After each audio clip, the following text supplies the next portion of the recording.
Welcome to the Newswire with me, your host, Tyler Dickerhoof. On today's show, we're going to talk about jobs, the customer sentiment, the recent layoffs, and also some organizational major profits showing all the while they're laying people off. But before we get there, this story popped over the weekend. This is a story about two Cleveland Guardians pitchers who were arrested as part of a gambling scheme where they were essentially on the take.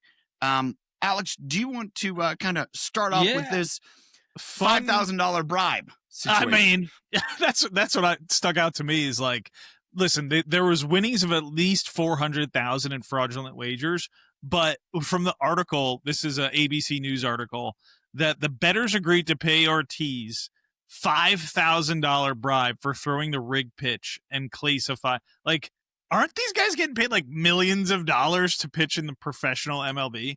Like so the two pitchers are Luis Ortiz and Emmanuel Clase, both pitchers for the Cleveland Guardians, and my favorite team, who lost in the first round of the playoffs to the Mariners this year, who have been much aligned with untimely pitching.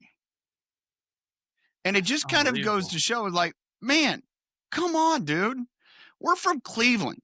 We don't need people throwing games. You have the Browns, which are a statistical anomaly. Yesterday, your Jets beat the Browns. Oh, what a game. By an anomaly that the other times that had happened in the NFL, the person who held the other team to less than 175 yards of offense won. And the Browns are now the one. So it's 225-1. I was going to say 225-0, and now it's one. So, I mean, here's where I want to go with this. Man, with the recent, the NBA, I would say the poker ring, we've had issues in basketball. Otherwise, you've had, people otherwise suspended. Man, is this just more to come of where people really can't trust sports? And hey, listen, and we're going to get into jobs and consumer sentiment here in a minute, but Tyler and I love sports and talking about this stuff. It's so interesting just because the FBI finally seems to be cracking down on what many of us fans believe to be something going on within our sports, whether it was basketball or baseball. I'm sure football maybe they'll dig up something, but I don't know. It's just so crazy to me, especially how far we've come from the Pete Rose era, which we've discussed before. Oh my goodness. And how now it's just everywhere, so accessible, all the advertisement, ESPN bets, MGM. Well, they are now run by DraftKings. That announcement was made over the weekend, is that DraftKings now handles all of their lines. And it's just like, you guys are I made this joke, and it's even furthermore now. It's like the WWE. Now, granted, I enjoy sports. We were just talking about the soccer team here in Spokane over the weekend who made it to the finals in a second series of penalty kicks to get there. You love sports. And you made a comment. It's like, man, I miss that, like, that intensity, that feeling of, do or die in regards to sports. You win and you go on, you lose and you're done. And that competitiveness that is such a driver. And when you start to see the sports gambling stuff going on, you're just kind of like, here's where I would say we talked about this last week. We've talked about this on several podcasts. I think it does more to glaringly show, don't trust anything you see. Yeah, it's true. It's true. Talking about not trusting things that we see. Tyler, as we get into consumer numbers and layoffs, I just want to read off some of these statistics for you.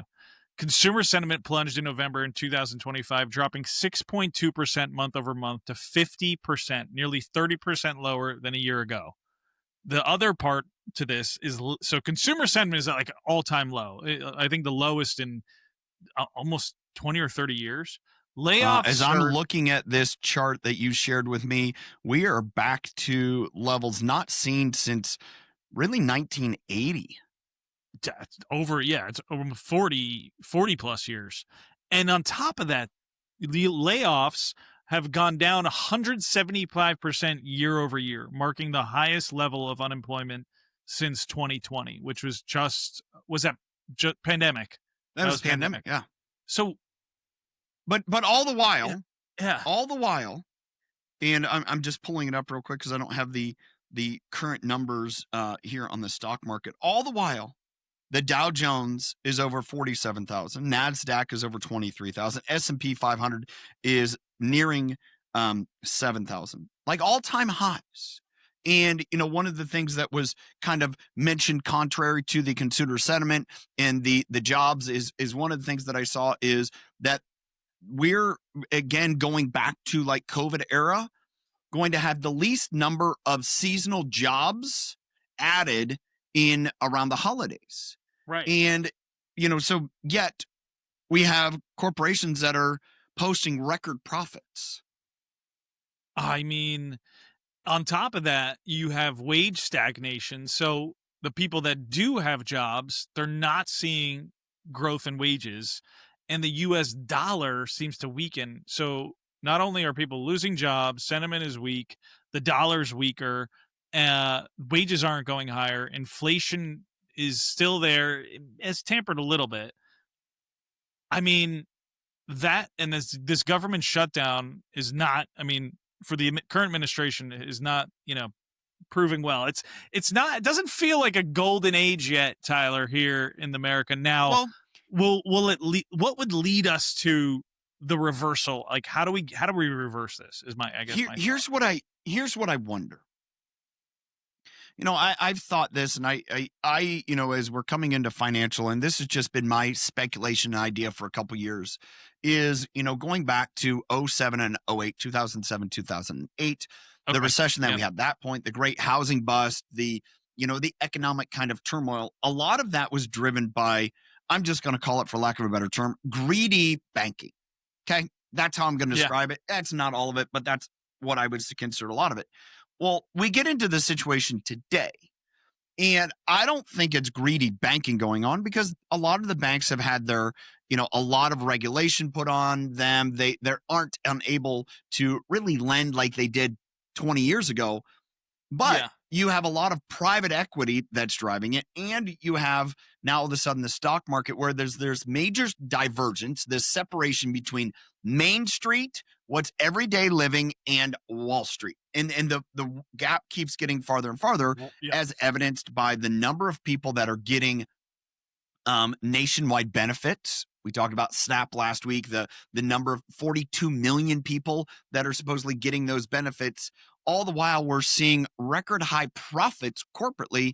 Like, something doesn't match.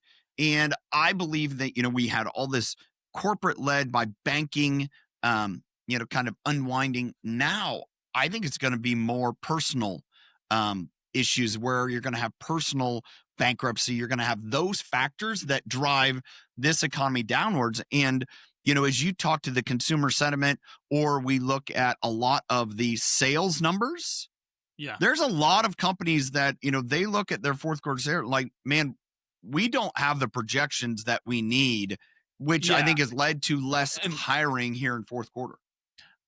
Man, I want to get into so many different things. So another I'll start with one. Yeah, the first thing I'll start with is the other item that was on the radar for me was President Trump announced a $2,000 stimulus check for everybody, not because of all the tariff profits, but I guess not in like the wealthy upper class threshold. That to me is another call out to, similar to COVID times, similar to the 2020 era, of, we know that we got to print money. The consumer's weak, they're not spending, and the thing that is holding up the stock market isn't Chipotle and all of the companies that normal average people are going to. If you see any of those stocks, they're all down. It's all what they call the Mag 7, Nvidia, Google, Amazon, Meta, right? All the tech and AI companies that are really lifting up this market. The market really has never broadened out. And if those things collapse, here's the interesting challenge there. And I picked up this article last week. I don't think we talked about it, but a lot of the layoffs, I think we maybe ventured into a podcast, talked a little bit about this, but a lot of the layoffs, like Amazon, was it 30,000? Was that the right number? 30,000, yeah. 30,000 layoffs. And the speculation from a few people that these layoffs were driven by a lack of cash. In other words, they were doing so to lay off all those people to save their corporate spending so they could divert more money into energy expenditures. Why do they need energy expenditures? Because they bought all these chips from NVIDIA, but they don't have the money to go put them in place, or there's not the energy capacity to be able to utilize them. And so when I hear that and look at what you're saying as far as we're propped up by, I got to get in the race, I got to buy. Well, if you don't use it, it sits on the shelf and then it becomes obsolete. And could we see another tech bubble like we did, 25 years ago, because people have overbought all of these tech stocks, all the tech information. And you're like, well, if we don't have the grid, the energy capacity to drive all of these chips and all of the information, man, it's not sustainable. Well, and then the other component here is artificial intelligence. All of those people that have home loans, mortgages, credit card payments, we talk about credit card defaults.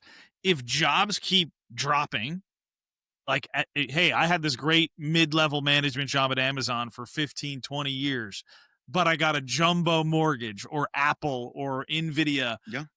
What happens there with the housing market too? Couldn't that also collapse? Well, I think you're seeing a lot of the housing market, from what I've talked to people, slowing down.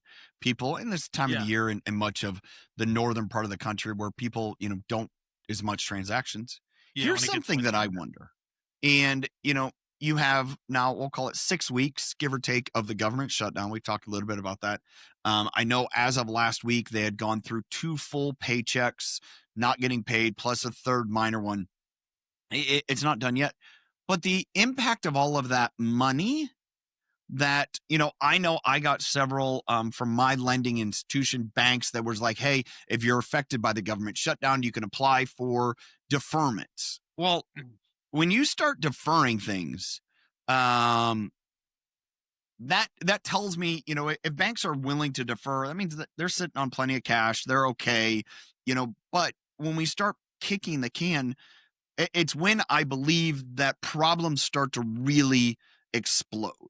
I think the number one indicator, and we'll get through this holiday season, and is it a stellar buying season, a stellar selling season for companies, or is it going to be very mitigated? I picked up an article from one of the I didn't have it prepared, so bear with me. I picked up an article from one of the kind of Daily Wire things that I get, and it was talking about how more and more Gen Z are driven to buy lower price options of products. So, if you think about the store brand compared to a name brand, if you think about even some of the, clothing brands, where instead of a high-end clothing brand, maybe you go to a different brand. It's called trade down economy.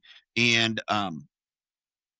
it's planned on, according to 1,000 Gen Z respondents, consulting firm back in September, they plan to cut back spending on dining out and home delivery over the next 6 months. Also plan to spend less on clothes and alcohol.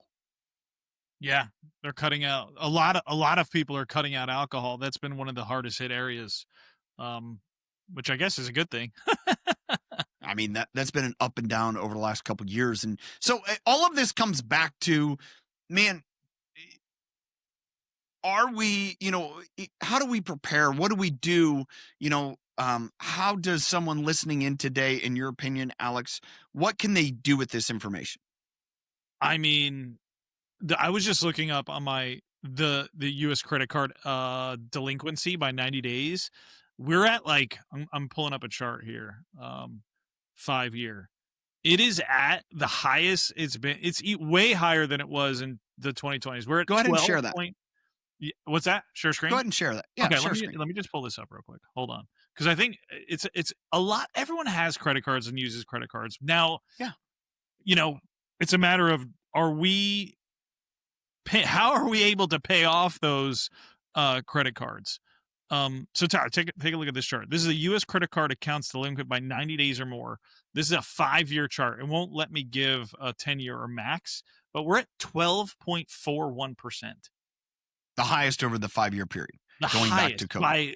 And what's interesting, if you're looking at this chart, see the left to right, and in that dip was right during and after COVID, where we had the lowest credit card delinquency because people weren't going out and spending money. And then all of a sudden you see this balloon effect over the last 3-4 years. Look at, you can see just this year, 2024, 10%, 10.9, 11.13, 11.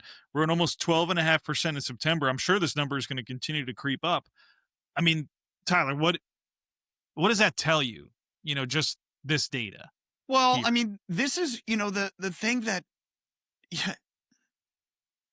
if you look at it from whatever goes up comes down. And the drive to the bubble popping, whether it is, if you want to stop your screen share there, if whatever, everything goes in cycles. And what this is telling me is that we're about to hit a cycle. And I think to me, it's also a bigger factor. We look at the job layoffs. Where are the job layoffs coming from?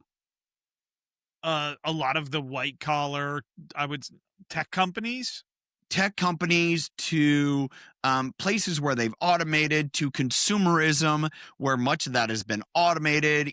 People are going to more online sales as they've always been. And, so there's less people needed in shops. And yet what industries are dying for people? For people to enter? Yeah, for workers.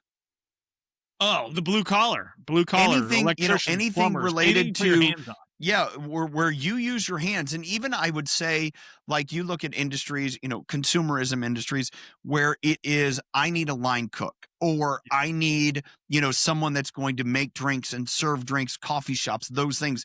Man, there's no shortage of need of workers there. Like, they are not saying, hey, I have a wait list. Sorry, I don't have anyone. They're like, yeah, bring them. And I think that's, furthermore, what this is showing is our industry from labor has consolidated in tech, and there's huge opportunities wherever there's a need for physical labor. And it's a drive to say, hey, you may not like it because you may think you're above that work, but that's where we need workers. So take your pick. I agree. I just found another thing. This is like a bunch of different loan delinquency rates throughout the United States, which I also think is a really interesting one that I didn't think about. But Tyler, look at this chart. This is a loan balance delinquency rates over the last 30 over. So they were delinquent over 30 days over the last, 20 years. Look at this one. This last one is student loans. Is that the purple line? The purple line that's shooting straight up. So what's interesting is they, during COVID, right? They took a complete, you don't have to pay those, whatever else. But here's what I think is interesting is if you look at the chart, you're watching the video, you look at the chart, you see where the purple line just tanks. And the other loans go with it because people, all right, if I don't have to pay on my student loan, I'll pay on the other loans. Well, the other loans creeped up before this moratorium was over on student debt, and now that went credit, through the mortgage. Roof. Yeah, look at that. That's what I think is very telling is how the line, but if you look back, and I can't see the exact numbers, but if you look back to this bubble that was to the middle left of the chart, what year is that, Alex? So can you see my mouse? Last spike? No. The last spike was in 2008. 2008, 2007. Yep. So the last bubble was and you look then, and even the student loan debt wasn't as high. But I just wonder if you looked at the collective, you added those up, how similar. Now, I wonder if go back to that chart. This is the composition of U.S. household debt. So this is everything. much higher than it was in 08. But if you go back to that previous chart, Alex, that you had scrolled down, what I think is interesting is I'm guessing that bottom line, the blue one at the bottom, what one is that? That is, so I don't know what this light blue one here. Yeah. It says HELOC. I'm guessing that has something to do with housing, but hold on. Yeah. Because it has auto, credit, mortgage. So mortgage is a light green one, which is gone up. Could it be home equity loans? Home equity loans. Yep. HEL. HELOCs. Yep. HELOCs. Yeah, there you go. Which again, we're not saying that's creeping up a little bit. But all of them are, it's just an interesting trend to say, all right, where does this continue to go? I think what's saving a lot of people is the very low mortgage rates from a couple years ago. So, and then this is also going geographically where the highest delinquency rates are. So you're seeing predominantly Texas, Louisiana, what is that, Arkansas? That is Mississippi. Sorry, Mississippi. Yeah, Arkansas is right above it. Right here. Tons of mostly in the South, a little bit in the Midwest, but not in the Northwest. Not a lot of delinquencies in California, your state, Washington. It's really in the South and the Midwest and this, area, which is also interesting to see. Yeah. So again, coming back to it, I think, some of this is just be prepared and understanding and encouraging that, I think if I go back to 08, and I've thought about this before, is like, man, I wish I would have been given opportunities to make additional money. And, as I shared that with my wife, as we got involved in network marketing shortly after this, is those opportunities there. Are you just willing to do it? Are you willing to find some other avenue for income generation? And, today that's part of the, the interesting concept is there's so many ways to make extra money. Are you willing to do them? I think, Tyler, you asked me the question of like advice or, what should people be doing?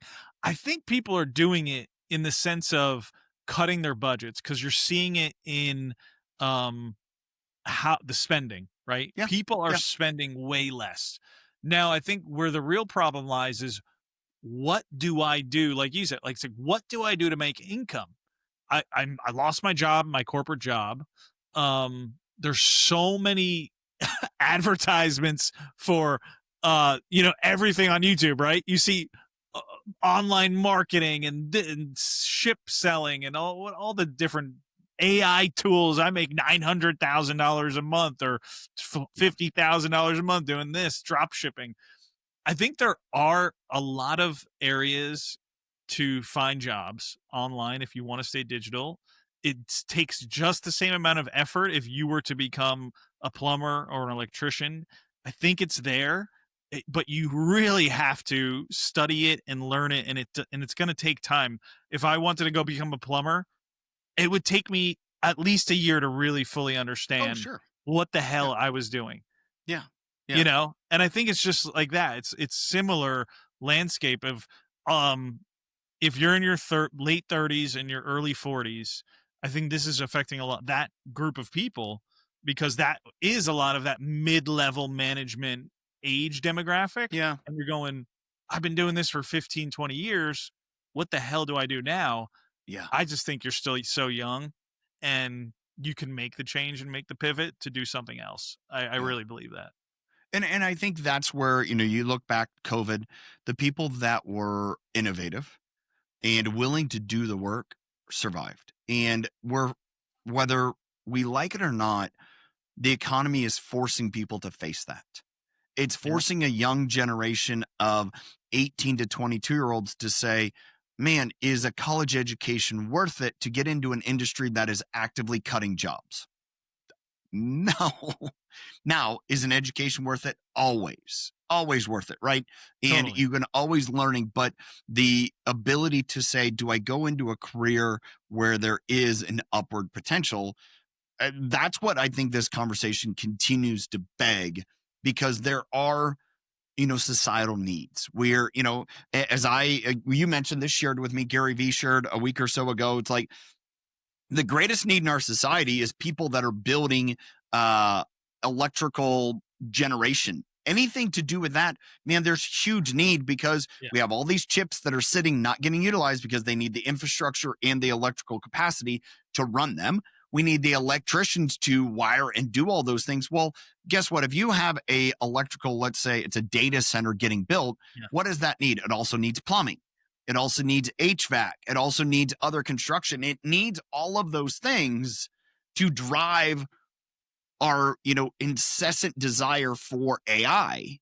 Now, I go back to my friend Johannes when he shared with us, a podcast several months ago that ChatGPT requires 10 times the energy to do a search compared to Google. And more and more and more people. I talked to a group of my friends, and they're like, I don't even use Google anymore. Everything goes ChatGPT. Like, that is driving up energy use left and right. And I want to talk about education. You mentioned that for a second. One of the things I heard that was funny of why Mandami won the New York mayoral race is okay. So Brooklyn and a lot of New York City is comprised of a lot of young millennials that have these very expensive liberal arts and Ivy League educations that have spent hundreds of thousands of dollars on their education, but cannot find the six-figure jobs that they want or need.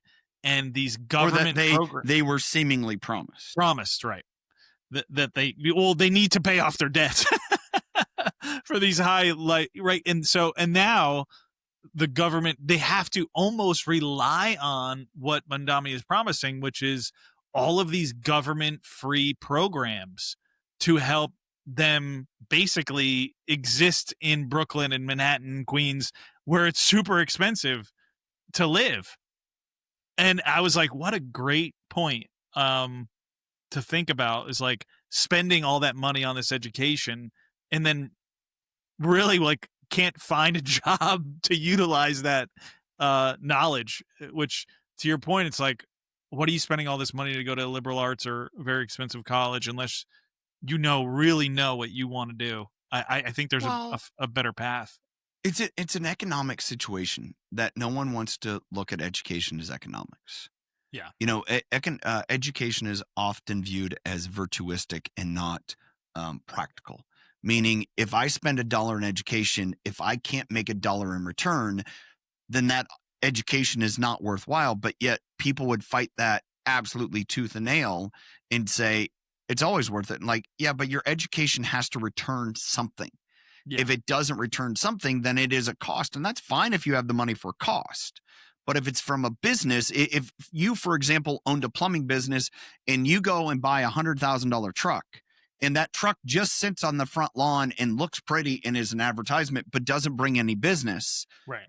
That was a bad investment. Well, if we looked at college the same way, and unfortunately for a generation and a half now, it's been, we almost downplay the economics of education and look more at the status of it. And I think that further kind of dovetails with what you're saying, is you have a lot of people that are, from whatever perspective, status driven based upon education, and are looking at it as like, man, I need someone to bail me out. And here comes the Pied Piper who tells me I'm going to make all your problems go away. The government's here to fix everything.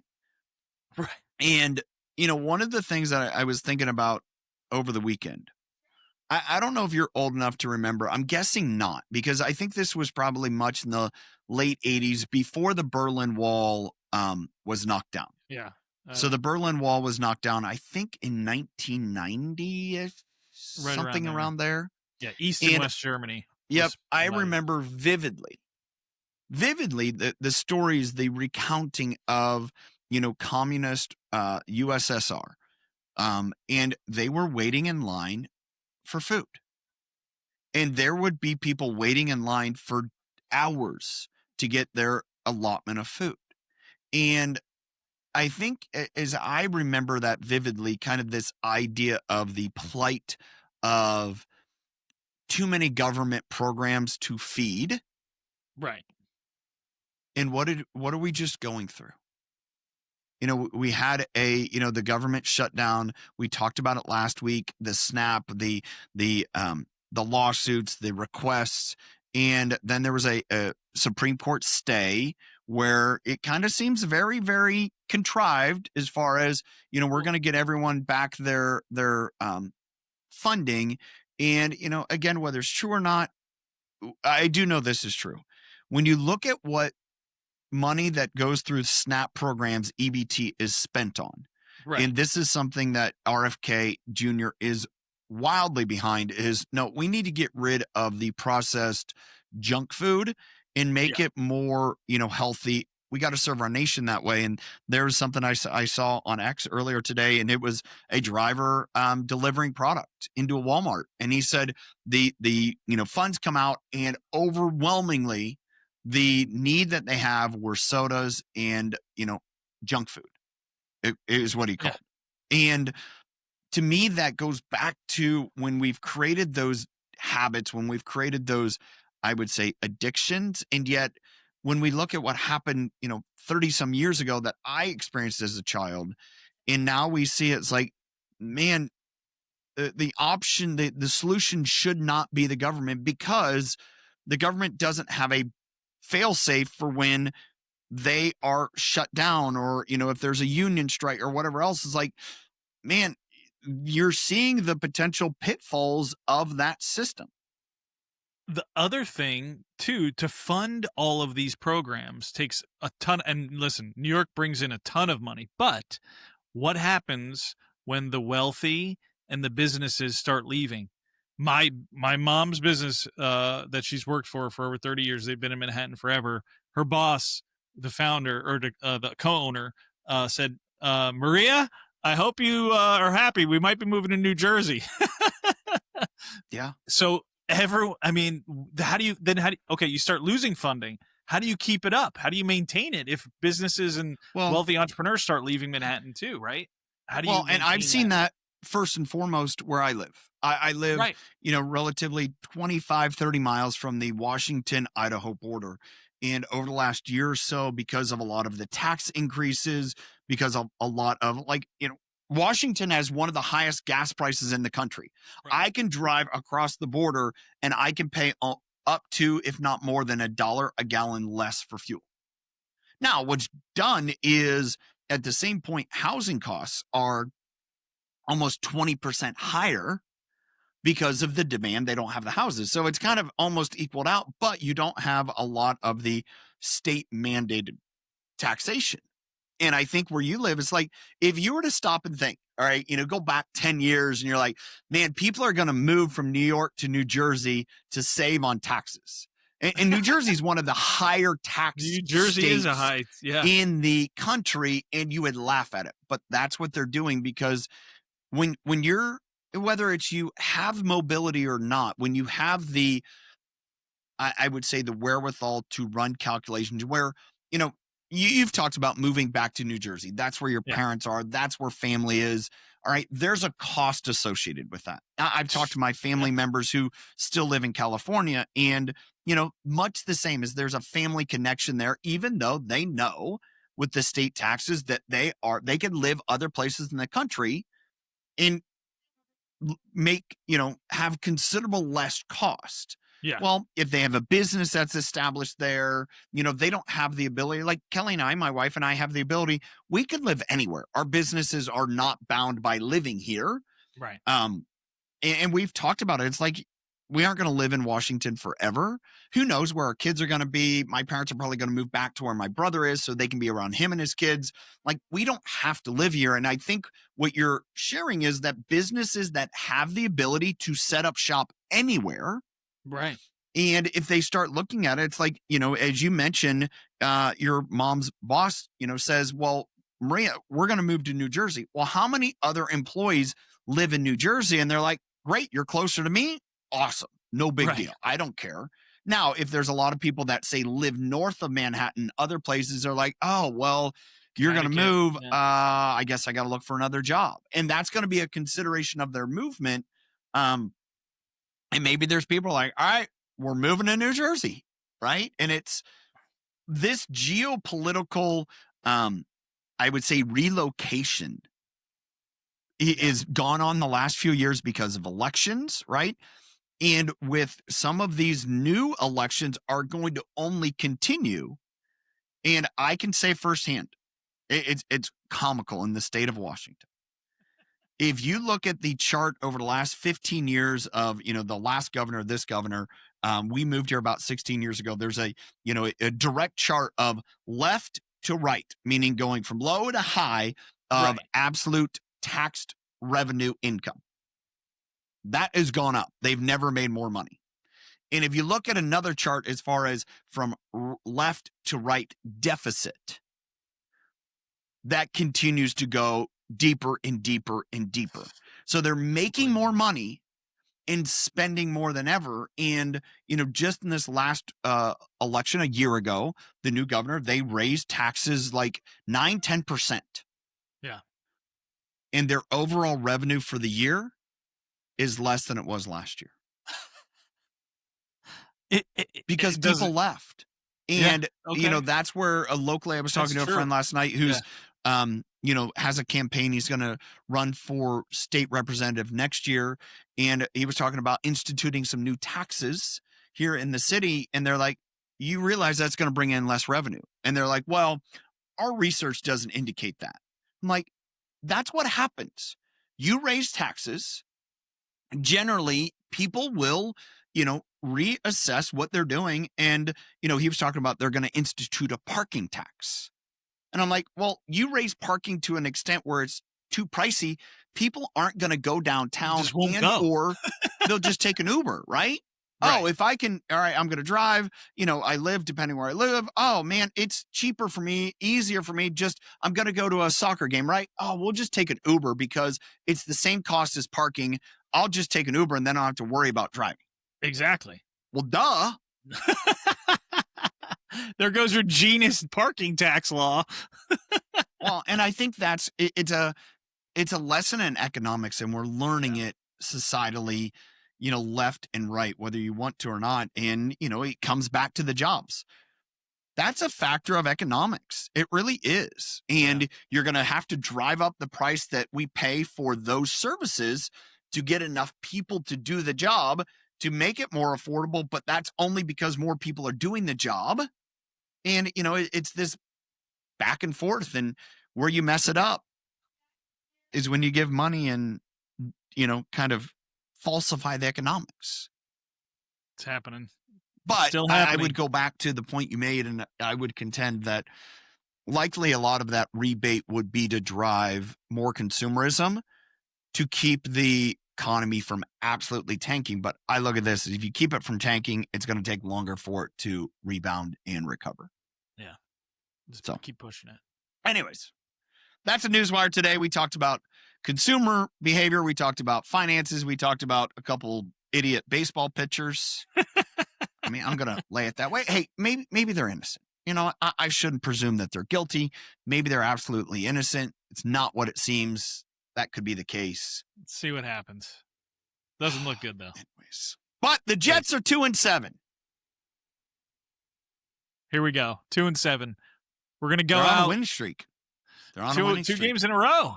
I mean, hey, they could end up above 500. It is possible. I looked at the schedule. It's not looking. If we didn't have the quarterback we have, can't blame it all on the quarterback. Yeah, it's the quarterback. It's all the quarterback. You can't blame it all on the quarterback. That Ohio State Buckeye. He doesn't play all 22 positions on offense. He's just not Call good, it 36. I mean, at least your team didn't give up a historical back-to-back kick return touchdown. That was amazing. I was very happy watching that. It's funny to be a Browns fan.